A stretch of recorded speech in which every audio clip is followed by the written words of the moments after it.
Episode number 21 का starting होती है और वांग फू आगे बढ़ती हुई कहता है चलो अब प्लेन में बैठने का समय हो चुका है। तब वो कहता है यस सर। और फिर सिर्फ चित्र में कुछ समय बाद का समय दिखाया जाता है जहाँ पर वो सभी लोग प्लेन में होते हैं और वहीं वांग फू मन में कह रहा होता है मेरा सर दर्द हो रहा है और जब भी मैं उसे देखता हूँ आखिरकार क्यों मैं किसी भी चीज पर फोकस क्यों नहीं कर पाता। फिर वो अपने असिस्टेंट से कहता है कॉफी। तब वो जल्दी से लाकर उसे देते हुए कहता है यस सर। और तभी उसके पास टेंग आते हुए कहता है अंकल वांग फू क्या आप चेस खेलना चाहेंगे? मेरी मॉम चेस में काफी बढ़िया है।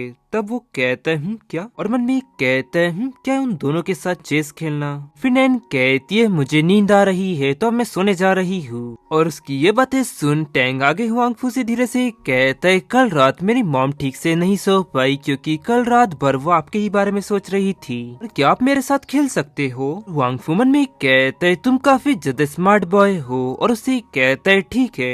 फिर आगे मन में कहता है मैं काम पर फोकस नहीं कर पा रहा हूँ तो बेहतर यही होगा कि मैं उसके साथ थोड़ी देर खेल लूं। ये तो इंटरनेशनल चेस है और क्या ये उसके लिए काफी ज्यादा मुश्किल नहीं होगा? और फिर वांग फू अपनी चाल चलता है और उससे कहता है चलो अब तुम्हारी बारी। तब वो कहता है हाँ ठीक है। और टैंग को चाल चलता देख वांग फू मन में कहने लगता है ये लड़का काफी ज्यादा होशियार है, वो चोरी छुपे मेरे लिए ट्रैप बिछा रहा है और मुझे इसकी बिल्कुल भी उम्मीद नहीं थी कि वो इतनी कम राउंड में इतना ज्यादा स्किलफुल होगा। अरे नहीं, अब उसने ये जो मूव चला है मैं उसकी चालों को देखकर अब ये समझ चुका हूँ कि मैं उसे इतने हल्के में नहीं ले सकता।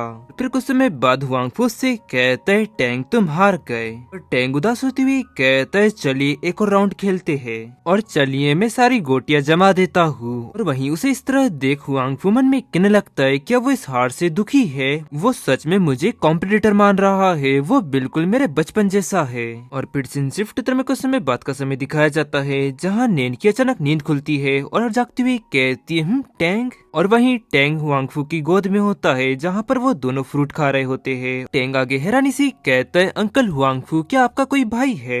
तब इस पर वांग फू कहता है हाँ मेरा एक जुड़वा भाई है जिसका नाम क्यूआई है और वो हर बार ये चाहता है कि वो मुझे हरा दे, लेकिन उसको इस बात का एहसास नहीं है कि जब वो मुझे हरा देगा तब उसको इस बात का एहसास होगा कि एक बड़ा भाई होना क्या होता है। और उसकी ये बातें सुन टैंग कहता है अंकल क्यूआई तो काफी ज्यादा इंटरेस्टिंग इंसान लगते हैं। और फिर टैंग एन की तरफ देखते हुए कहता है मैं भी एक भाई चाहता हूँ ताकि फिर मैं भी उसके साथ खेल सकूं। और उसकी ये बातें सुन नैन तुरंत अपना मुंह फेरते हुए मन में कहती है बेवकूफ लड़के, तुम क्या सोचते हो कि मुझे नहीं पता कि तुम्हारे मन में क्या चल रहा है? बिल्कुल नहीं। और फिर वांग फू कहता है हाँ सच में एक भाई होना काफी ज्यादा शानदार होता है।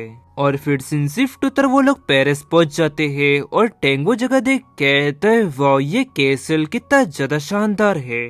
और गाइस इसी के साथ ये एपिसोड यहाँ एंड होता है। पसंद आया तो लाइक एंड सब्सक्राइब जरूर करें। मिलते हैं आपको जल्दी नेक्स्ट एपिसोड में।